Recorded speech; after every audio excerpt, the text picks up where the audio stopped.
What's important when choosing a business is understanding the supply and demand of the business.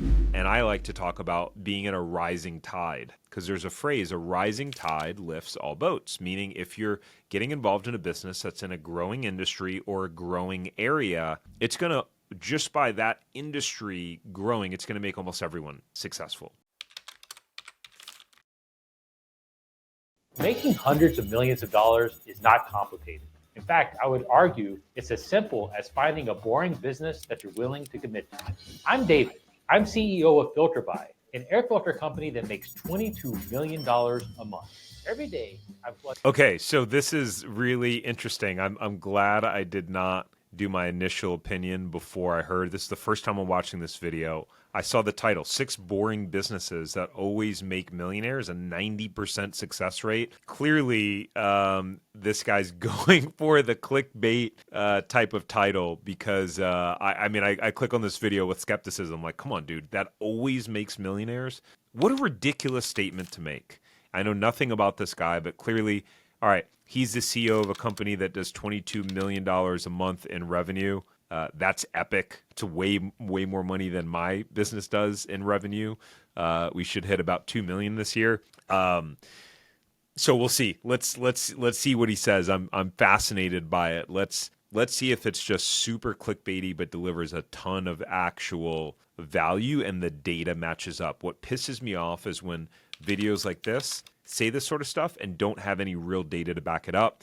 We already know that the title is false because always makes millionaires. It's not possible. But let's see what he has to say. And I'm curious, is he the CEO or is he the CEO and founder? There's a big difference in being a professional CEO and being hired for it, a company that's already crushing it and just taking it over versus like you created and launched the business. with hundreds of boring businesses to invest in, and a few I've been willing to write million-dollar checks to. In just a few minutes, you'll understand the most important concepts and business models to make billions off of boring businesses. There are 2 basic types of cash flow businesses I want to focus on: property-oriented businesses and service-based businesses. I want to start by focusing on property businesses. These are appealing because people think of them as an easy way to make passive income. Let's look at my 3 favorites. This first business can make anywhere from $1,000 to $100,000 per month and only takes a few hours to operate. In some cases, people have turned $2,000 investments in this business into... Well, they spelled the word investment wrong. Investment. All right. Already, again, I don't know this guy. I don't want to come across as a hater, but all of the statements are really hyperbolic so far. Like very, very exaggerated to make billions in only a few hours. Guys, business is hard. Business is hard. I had 9 failed businesses before starting my first franchise business. Did $470,000 in sales that first year. Did millions of dollars in revenue. Struggled. Almost failed. Started Franchise Empire from scratch, built it into, we'll do a couple $1 million this year in revenue, but it's hard. And all businesses are hard no matter what, even if it's an ATM business. You still have to find the places to put the ATMs in. They have to be high traffic locations. It may not work. You're making, $4 transaction fees, so you need to have a lot of transactions. Again, come on, let's acknowledge that the pros and cons and the actual hard parts about the business. Paul Alex, a retired San Francisco police officer, started his ATM business in 2018 to supplement his income. He purchased his first ATM for $2,100 and installed it in a nail salon. That single machine generated him $500 of profit per month. Encouraged by the results, he gradually expanded his operation and started installing ATMs in other locations. By 2021, Paul owned over 30 ATMs nationwide. His ATM business was generating over $10,000 a month in profit, which... Got it. So this guy started it in 2018, right? He said he started the business in 2018. So I want you to think about what has changed in the landscape in 2018, right? What's important when choosing a business is understanding the supply and demand of the business. And I just made a different video reacting to one of Dan Martell's videos, and he was talking about being in a business with the right demand. And I like to talk about being in a rising tide. because there's a phrase, a rising tide lifts all boats, meaning if you're getting involved in a business that's in a growing industry or a growing area, it's going to, just by that industry growing, it's going to make almost everyone successful, right? That does it, or it's going to make it easier to succeed in that business. As an example, senior care businesses, right? 10,000 seniors turning 65 on a daily basis. Any sort of business that has to do with senior care, providing services to seniors, that's a rising tide because there's all sorts of opportunity, right? Or if you're creating AI businesses and agencies to help people learn and implement AI into their business. So many people want to learn that now. What's wrong with an ATM business? Guys, there are businesses every week that are announcing that they're no longer taking cash. And nowadays, you can use Apple Pay. I mean, a lot of the times, I don't even have my wallet on me. I just bring my phone, and I'm able to pay with Apple Pay. So maybe it was a great opportunity in 2018, but if we were to look at the data, that's what I'd be curious to look at. What is the amount of businesses that actually still even take cash, and how much cash is being circulated in businesses compared to before? And with that said, you're probably going to get involved in a business that doesn't have as strong of a need. So let's move on to the next one. The keys to being successful in this type of business. I can't make a video about cash flow businesses without mentioning laundromats. Gosh, guys, if I see another video about laundromats, gosh, this just reminds me of just another video that all these business opportunity influencers are making, repeating and regurgitating the same stuff over and over and over again. I get it. Cody Sanchez has told everyone that it's a great idea to buy a laundromat. Let's hear what he's got to say. And there's a 95% success rate in laundromats, almost double the national average of a 50% success rate for most businesses. So what makes laundromats appealing? Well, everybody is in search of that elusive passive income. And at least on the surface, laundromats look just like that. You find a good location, you put in some machines, people put in money, wash their laundry. I'm glad he said on the surface it looks like that. So what's the catch? Is he going to go there? Is he going to say anything critical or negative? Not negative, but just critical that isn't making it seem like the best thing since sliced bread? Let's see. You go, you collect those machines or you collect those credit card swipes, and your work is done. You pay for the building, pay for the water, you pay for the detergent, whatever the inputs for laundry would be, and then you can set it and you can forget it. But it's really important to understand here that in business and in life, if it sounds too good to be true, it oftentimes Thank you. Laundromats can be a great investment, but remember, you're still going to be responsible for the maintenance of all those machines, for actually collecting that money, making sure that you have a safe, clean environment consistently, and most importantly, have the right location. Because people are not going to choose you if it's not convenient and not in the right area. Laundromats can be great, profitable cash flow businesses and a great entry point for people to get started. But if you want to scale it, in my experience, it takes more capital than people oftentimes realize. And that's one downside of laundromats from my perspective. Yeah, it's a super capital intensive business. The equipment is expensive. I'm glad he went there. So I'm feeling a little bit better. I will say that one business tied to that where you can focus on a different demographic, right? Because I mean, where are laundromats? They're in lower income neighborhoods, right? In areas where people wouldn't have laundry in their house. I mean, where I live in the suburbs and pretty nice area. I mean, everyone and their mom has their own washer and dryers in their house. The apartment complexes around here, they look really nice. I'm sure they're expensive. I would assume they have laundry in the apartment complexes. So you're going to be in areas that are like lower income where people don't have it. And so it's like, is that the sort of business that you want to be in? Is that the sort of demographic that you want to be serving? If you want to focus on a different demographic, here's what I see in my neighborhood. I see these wash and fold vans going to pick up and deliver clothes. So when you have successful, busy people that don't want to do their own laundry, you have companies that will come pick up the laundry and take it away. They'll wash it, dry it, fold it, hang it up, and bring it back to you.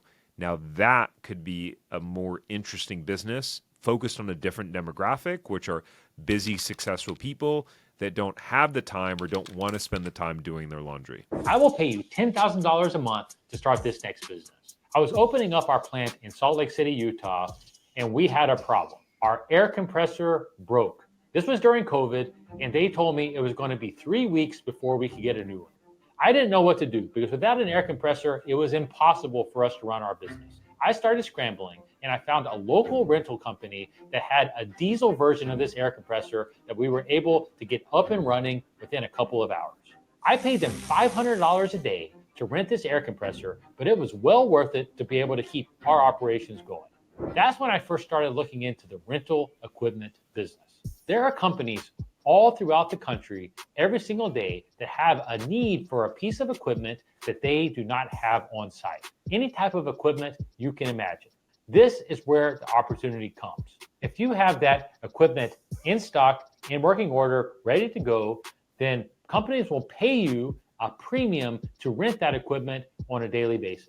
Even better, it's an incredibly tax efficient business, not something people think about. If you buy equipment for $100,000 and you're able to rent it out for $60,000 over the course of that year. I guess he's going to talk about the depreciation of the business. I'll tell you what, he's grown on me now. He's grown on me with what he said about the too good to be true with the laundromats and talking about this business. This is, to me, a very interesting business. Now, there are some really big competitors in the space that I've seen. I forget the exact company off the name of my head, but seems like a pretty interesting business model, just capital intensive, right? You would have to have a lot of capital to actually buy the equipment. Now, typically there's, with businesses that require a lot of equipment, there are actual equipment financing. So the type of loans that you can get to buy equipment are different than a regular business loan to start a business because there is hard collateral.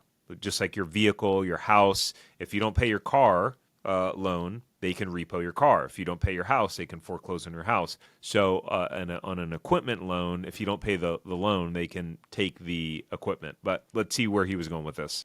You're actually able to write off 100% of that $100,000 against your income. So that $60,000 you make is tax-free.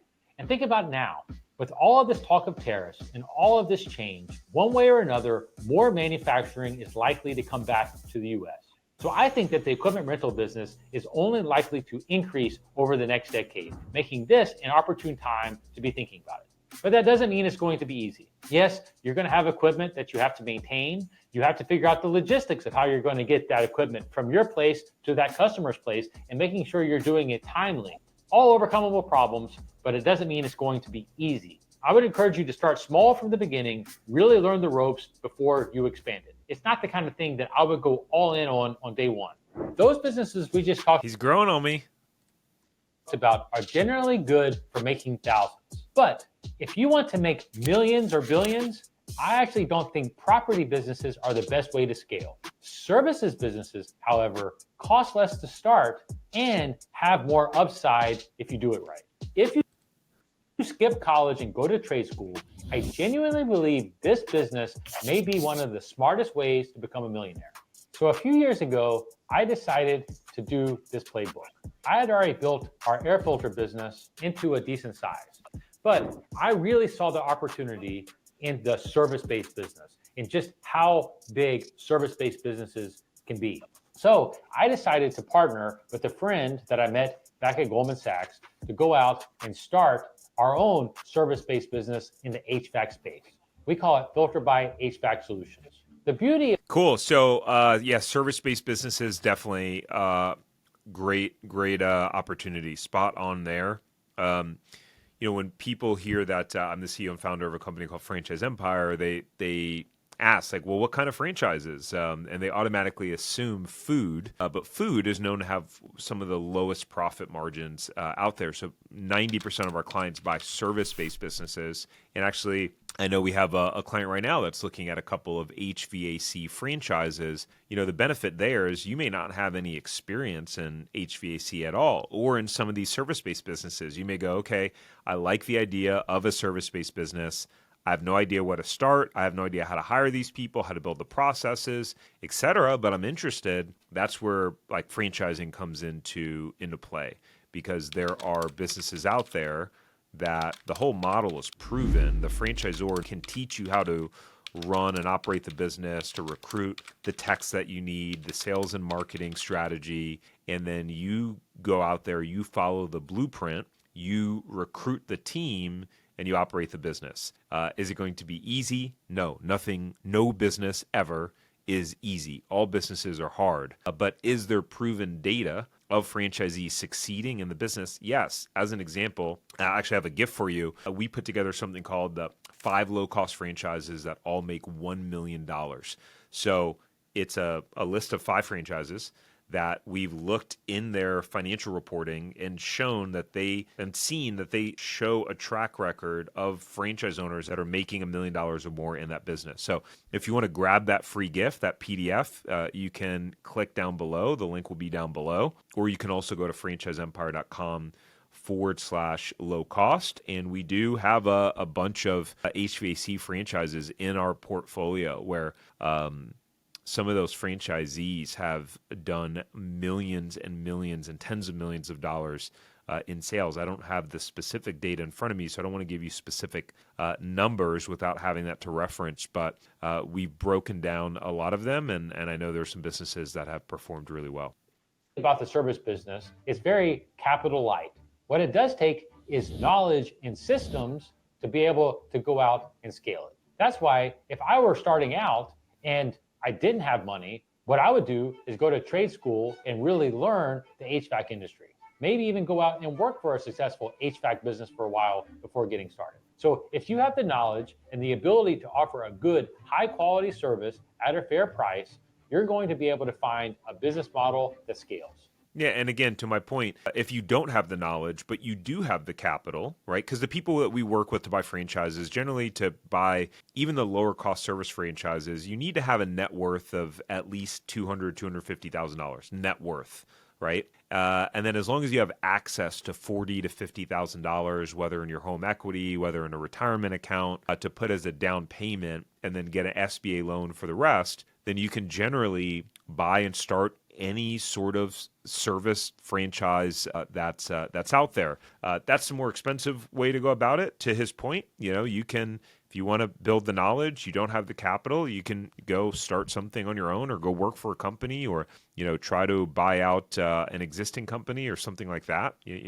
There's many ways to skin a cat. How do you get started in something like this? You follow my exact playbook. You start locally. You start building in one small community, become the best, build your systems around that one specific community, and then you slowly start to expand it out from there. Social media and the ability to reach local communities at scale has completely changed the game.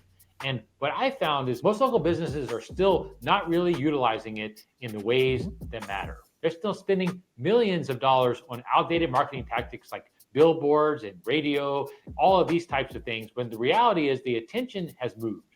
The things that the younger demographics are looking for from these services has also changed. And so if you're able to tap into that, you can ultimately find a scalable business. The hard part about service businesses is that they can be easy to start, but that means they can be hard to stand out. That's why I love this next business so much. I'll never forget when I first came back to Talladega, Alabama to start what is now Filter By. I was looking around. Okay, he did start Filter By. At the local industry.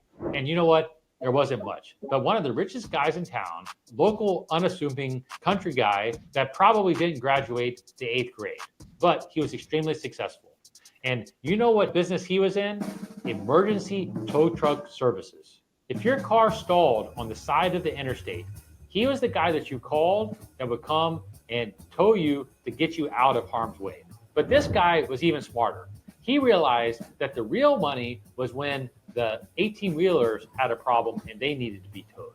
If you had an 18-wheeler that went down, so that's a fascinating business model and a fascinating business. Another one that would require a lot of capital. I mean, those tow trucks, especially the ones that tow 18-wheelers, those trucks can be $200,000, $300,000, $400,000 to get those giant trucks. So yeah, overall, this video did not turn out to be a dud. This guy had a lot of interesting ideas and valuable information. He started out with some of the usual ones that you hear about, but really started to go into some other unique stuff. So overall, impressed with some of the content and ideas that he had. And if you want to see another breakdown of a video around these 8 high income businesses to start from Dan Martell, you can watch that video here. I break it down.